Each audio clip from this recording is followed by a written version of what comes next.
Dans un charmant village, entre des champs verdoyants et des ruisseaux limpides, vivait un homme appelé Hiro. Son esprit était comme un tourbillon, plein de pensées turbulentes et négatives.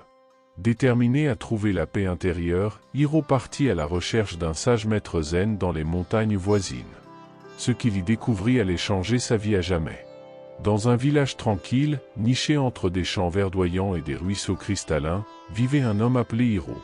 Depuis son plus jeune âge, Hiro était hanté par un esprit agité, où les pensées négatives flottaient comme des feuilles au vent.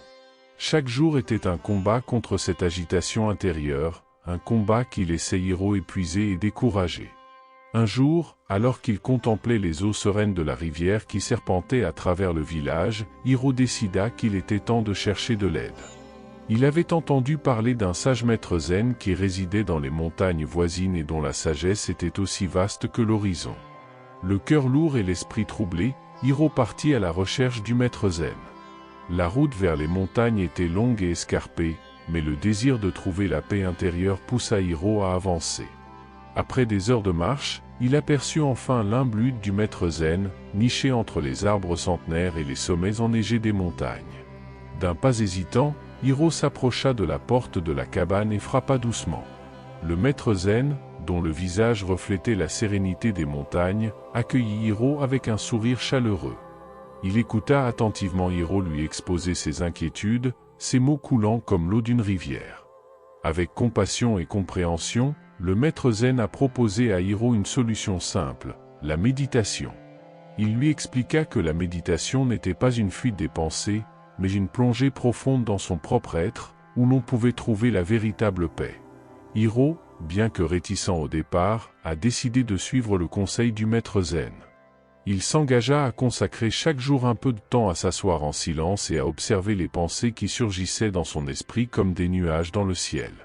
Malgré la suggestion du maître zen, Hiro a exprimé sa profonde incapacité à méditer. Il expliqua qu'à chaque fois qu'il essayait de s'asseoir en silence, son esprit se remplissait rapidement d'un tourbillon de pensées négatives. Elles étaient comme des nuages sombres qui obscurcissaient le ciel bleu de son esprit, l'empêchant de trouver la paix qu'il désirait tant. Le maître zen écouta attentivement les paroles de Hiro, son expression sereine reflétant la compassion et la compréhension. Il savait que le voyage de Hiro ne serait pas facile, mais il était déterminé à le guider à travers les tempêtes de son propre esprit. Avec une patience infinie, le maître zen commença à enseigner à Hiro des techniques simples pour gérer les pensées négatives pendant la méditation. Il expliqua comment Hiro pouvait observer ses pensées en tant qu'observateur neutre, sans se laisser emporter par elles. Il partagea également d'anciennes histoires et paraboles bouddhistes, illustrant la nature transitoire des pensées et l'importance de cultiver un esprit calme et équilibré. Petit à petit, Hiro a commencé à comprendre que les pensées négatives n'étaient pas permanentes, mais plutôt fugaces, comme des nuages qui se dissipent dans le ciel. Déterminé à trouver une solution pour calmer son esprit, Hiro refuse d'accepter la pratique de la méditation. Il cherche désespérément une alternative, espérant qu'un mantra puisse lui apporter le soulagement qu'il recherche si désespérément. Bien que réticent à rejeter la sagesse du maître zen, Hiro se sent incapable d'affronter la tempête de ses propres pensées pendant la méditation. Dans son esprit troublé, l'idée de réciter un mantra semble plus accessible et moins intimidante que de s'asseoir en silence. C'est donc avec un mélange d'espoir et de scepticisme qu'il supplie le maître zen de lui proposer une solution plus facile, cherchant à échapper à l'inconfort de la méditation. Pour Hiro, le mantra représente une bouée de sauvetage, un point d'ancrage pour son esprit agité. Il aspire à un outil capable de calmer les vents déchaînés de ses pensées et de lui offrir un port sûr dans la mer houleuse de son propre esprit. Bien que le maître zen reconnaisse la sincérité de la demande de Hiro, il sait qu'il n'y a pas de raccourci sur le chemin de l'illumination. Mais face à la résistance persistante de Hiro et à sa recherche d'une alternative, le maître zen réfléchit à la meilleure approche.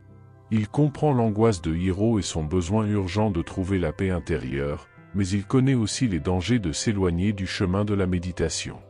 Néanmoins, mu par la compassion et la compréhension, le maître zen décide d'accéder aux demandes de Hiro et de lui offrir un mantra pour calmer son esprit agité. Mais avant d'accorder ce cadeau, il met en garde Hiro contre les dangers de laisser l'esprit vagabonder pendant la récitation du mantra.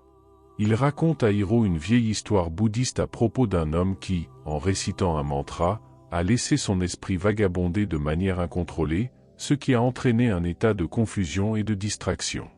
Le maître zen insiste sur l'importance de garder l'esprit concentré et alerte pendant la pratique du mantra, en demandant à Hiro de repousser les pensées distrayantes, en particulier celles liées au singe.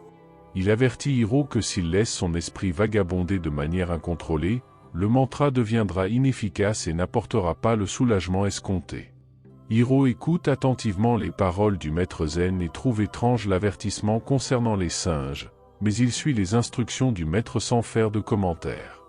L'homme commence à réciter le mantra avec enthousiasme, déterminé à trouver la paix intérieure à laquelle il aspire si désespérément. Il ferme les yeux et s'immerge dans la répétition des mots sacrés, espérant que le mantra sera la clé pour calmer son esprit agité. Cependant, alors qu'il récite les mots, des pensées de singe commencent à s'insinuer dans son esprit, comme des intrus indésirables qui troublent la tranquillité qu'il recherche si désespérément. Dans un premier temps, Hiro tente de repousser ses pensées en se rappelant les avertissements du maître zen. Mais plus il essaie de supprimer les pensées des singes, plus elles semblent se multiplier, envahissant son esprit avec une force écrasante. Les singes dansent sous les yeux de Hiro, font des grimaces et sautent de branche en branche, comme s'ils se moquaient de lui parce qu'il n'a pas pris au sérieux l'avertissement du maître zen. L'homme se sent frustré et impuissant face à ce flot de pensées, réalisant à quel point il a sous-estimé la sagesse du maître zen. Il se retrouve piégé dans un cercle vicieux de pensées obsessionnelles, incapable de trouver un moyen de sortir de la tempête qui fait rage dans son esprit. Ainsi, alors qu'il continue à réciter le mantra avec ferveur, Hiro se retrouve à combattre une horde de singes imaginaires qui semblent déterminés à perturber sa paix intérieure. Plus l'homme tente d'étouffer les pensées des singes, plus elles se multiplient, consumant complètement son esprit. Les singes semblent avoir une vie propre, dansant et sautant autour de Hiro avec une énergie frénétique. Chaque fois qu'il essaie de les repousser, elles semblent s'accrocher à lui, comme des ombres persistantes qui refusent de disparaître. Les pensées négatives qui hantaient autrefois Hiro sont désormais remplacées par l'image vivante des singes, qui le tourmentent jour et nuit, sans aucune pitié. Hiro a l'impression d'être pris au piège dans un cauchemar sans fin, luttant pour trouver une lueur d'espoir au milieu de l'obscurité oppressante. Il se demande s'il pourra un jour échapper à l'emprise des singes et trouver la paix intérieure qu'il recherche si désespérément. Chaque récitation du mantra ne fait qu'alimenter le feu des pensées obsessionnelles, l'entraînant plus profondément dans le labyrinthe de son propre esprit. Malgré ses efforts désespérés pour trouver une issue, Hiro se retrouve de plus en plus empêtré dans le réseau de pensées qui le consument, sans espoir de trouver une solution. Ainsi, alors que les singes continuent de le hanter sans relâche, Hiro se retrouve face à un défi qui semble insurmontable, une bataille épique entre la lumière et les ténèbres à l'intérieur de lui-même. Frustré et déconcerté par les conseils apparemment contre-productifs du maître zen, l'homme cherche à nouveau de l'aide. Il se sent perdu dans un labyrinthe de pensées obsessionnelles, incapable de trouver un moyen de sortir de la spirale descendante dans laquelle il se trouve. Le cœur lourd et l'esprit tumultueux, il retourne à l'humble hutte du maître zen, espérant y trouver des réponses à ses doutes et à ses angoisses. Lorsqu'il entre en présence du maître zen, Hiro lui fait part de ses inquiétudes, exprimant sa frustration face aux pensées de singe qui le tourmentent sans cesse. Il s'interroge sur les conseils du maître zen, se demandant comment un mantra qui devrait lui apporter la paix intérieure ne fait qu'accroître son agitation mentale. Le maître zen écoute attentivement les paroles de Hiro, son expression sereine reflétant la compassion et la compréhension. Il reconnaît la lutte de Hiro et sa recherche sincère de la paix intérieure, mais il sait que la solution à ses problèmes ne peut être trouvée à l'extérieur de lui-même. D'une voix calme et posée, le maître zen encourage Hiro à se tourner vers l'intérieur, à trouver la réponse à ses questions les plus profondes dans son propre cœur. Il rappelle à Hiro que la paix véritable ne peut être trouvée à l'extérieur de soi, mais qu'elle ne peut être découverte que par l'acceptation et la connaissance de soi. Le maître zen conseille à l'homme de se détendre et d'arrêter de réciter le mantra, permettant ainsi à son esprit de revenir à la normale. D'une voix douce et rassurante, il demande à Hiro de cesser ses efforts frénétiques et de laisser son esprit se reposer dans un état de calme et d'immobilité. Il explique qu'essayer de supprimer les pensées ne fait que les renforcer, et que la véritable paix ne peut être trouvée que lorsque l'esprit est autorisé à circuler librement, sans résistance. Hiro écoute attentivement les paroles du maître zen et éprouve un sentiment de soulagement lorsqu'il se libère de la pression liée à la récitation incessante du mantra. Il ferme les yeux et respire profondément, laissant les vagues de pensées se dissiper lentement, comme la brume au lever du soleil. Peu à peu, il ressent un sentiment de légèreté et de tranquillité se répandre dans tout son être à mesure que son esprit revient à la normale. Le maître zen sourit en signe d'approbation, sachant que Hiro a franchi une étape importante vers la paix intérieure.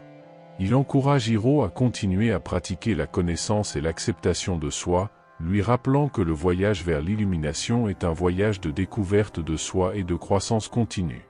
Le maître zen utilise la métaphore de l'esprit du singe pour illustrer la nature des pensées et la futilité de les supprimer par la force. Il raconte à Hiro l'histoire ancienne d'un singe espiègle qui, confronté à une tentative d'emprisonnement, n'en devint que plus agité et rebelle. Le maître explique que, de la même manière, essayer de réprimer les pensées ne fait que les rendre plus persistantes et plus puissantes, comme le singe luttant contre ses chaînes. Il souligne l'importance d'accepter les pensées comme une partie naturelle de l'expérience humaine, plutôt que de les combattre. Hiro écoute attentivement la métaphore du maître zen, trouvant la sagesse dans ces mots simples. Il se rend compte que, tout comme le singe ne peut être dompté par la force, les pensées ne peuvent pas non plus être contrôlées par la résistance. Grâce à cette prise de conscience, Hiro se sent mieux préparé à affronter les défis de son propre esprit, sachant que la clé de la paix intérieure réside dans l'acceptation et l'observation douce des pensées, plutôt que dans la lutte contre elles. Mettant l'accent sur le calme et l'observation, le maître zen conseille à l'homme d'observer ses pensées sans attachement, un aspect essentiel de la méditation. Il demande à Hiro de pratiquer l'art de l'observation consciente, en laissant les pensées circuler librement sans s'y attacher. Le maître explique qu'en observant les pensées avec détachement, Hiro peut acquérir une compréhension plus profonde de la nature transitoire de l'esprit. Il souligne l'importance de cultiver une attitude de bienveillance et d'acceptation à l'égard de ses pensées, plutôt que d'essayer de les supprimer ou de les contrôler. Hiro absorbe les paroles du maître zen avec révérence, réalisant que la clé de la paix intérieure ne réside pas dans la résistance ou la lutte, mais dans l'acceptation et l'observation consciente. Fort de cette nouvelle perspective, il s'engage à intégrer les enseignements du maître zen dans sa pratique quotidienne, sachant qu'une véritable transformation ne peut se produire que lorsque l'esprit est autorisé à se reposer dans sa propre nature sereine et paisible. Maintenant que son esprit est plus calme, Hiro se sent prêt à essayer à nouveau la méditation, en suivant les sages conseils du maître zen. Il se souvient des paroles du maître, selon lesquelles la méditation offre un espace pour observer les pensées sans attachement, ce qui facilite l'apaisement progressif de l'esprit. Avec une détermination renouvelée, Hiro s'assied dans la position du lotus, ferme doucement les yeux et commence à se concentrer sur sa respiration. Il laisse les pensées s'écouler librement, les observant avec bienveillance et acceptation, comme un spectateur qui assiste à un spectacle. Au fur et à mesure qu'il s'enfonce dans sa pratique, Hiro ressent un sentiment de sérénité l'envelopper, comme les eaux calmes d'un lac serein. Il s'abandonne au moment présent, trouvant la paix dans la simple observation de son esprit. Chaque respiration devient un doux rappel de l'ici et du maintenant, tandis que Hiro s'enfonce plus profondément dans un état de conscience tranquille et sans effort. Les pensées vont et viennent comme des nuages dans le ciel, et Hiro prend de plus en plus conscience de sa propre nature intérieure, au-delà des fluctuations de l'esprit. Hiro s'est retrouvé perdu dans une mer de pensées turbulentes, et dans ces moments de détresse, il s'est désespérément tourné vers le maître zen pour obtenir des conseils. Il craignait que les enseignements n'aient perdu leur pouvoir, le laissant à la dérive au milieu des vagues tumultueuses de son esprit. Cependant, le maître l'accueillait toujours avec un doux sourire et des paroles réconfortantes, lui rappelant que la pratique persistante est la clé de la maîtrise de l'esprit. À chaque visite au maître, Hiro se sentait renouvelé dans sa détermination, prêt à relever les défis du voyage spirituel. Il a appris que, tout comme un marin navigue sur les eaux agitées de l'océan, il peut également naviguer sur les vagues des pensées avec calme et sans crainte. Grâce aux conseils affectueux du maître zen et à son dévouement inlassable, Hiro s'est lancé dans un voyage de découverte de soi et de croissance spirituelle. À chaque étape, il a découvert de nouvelles couches de compréhension et de paix intérieure, en se rappelant toujours que le véritable cadeau de la pratique se trouve dans le voyage lui-même, et pas seulement dans la destination finale. Ainsi, à chaque respiration consciente, Hiro a poursuivi son voyage vers l'illumination, confiant que la paix véritable se trouve en lui-même, attendant d'être découverte par une pratique diligente et une douce observation de l'esprit. Des années plus tard, Hiro s'était transformé en une personne totalement différente, plus heureuse, concentrée uniquement sur les choses qui comptent vraiment. En voyant Hiro, le maître s'est montré extrêmement satisfait de son évolution au fil des ans. Même lorsque l'esprit de Hiro s'égarait parfois dans des pensées tumultueuses, il restait calme, conscient qu'il ne s'agissait que d'un état passager. La transformation de Hiro était évidente pour tous ceux qui l'entouraient. Son aura rayonnait de sérénité et de compassion, et il était devenu un phare pour ceux qui le connaissaient. Les leçons apprises auprès du maître zen s'étaient profondément enracinées dans son être, le guidant à chaque étape de son voyage. Désormais, Hiro embrassait chaque instant avec gratitude et acceptation, sachant que la paix et le bonheur véritable résident en lui-même. Ainsi, à chaque respiration consciente, Hiro continue de grandir et d'évoluer, inspirant tous ceux qui l'entourent à trouver la même paix et la même joie dans leur propre vie. L'histoire se termine sur une note de gratitude, Hiro apprenant la précieuse leçon du contrôle de l'esprit par la méditation et remerciant le maître zen pour ses conseils. Le cœur plein de reconnaissance, Hiro exprime sa profonde gratitude au maître pour l'avoir aidé à trouver la paix intérieure et la clarté mentale. Il reconnaît que le voyage spirituel est un processus continu, plein de hauts et de bas, mais il se sent désormais équipé des outils nécessaires pour faire face à tout défi susceptible de se présenter.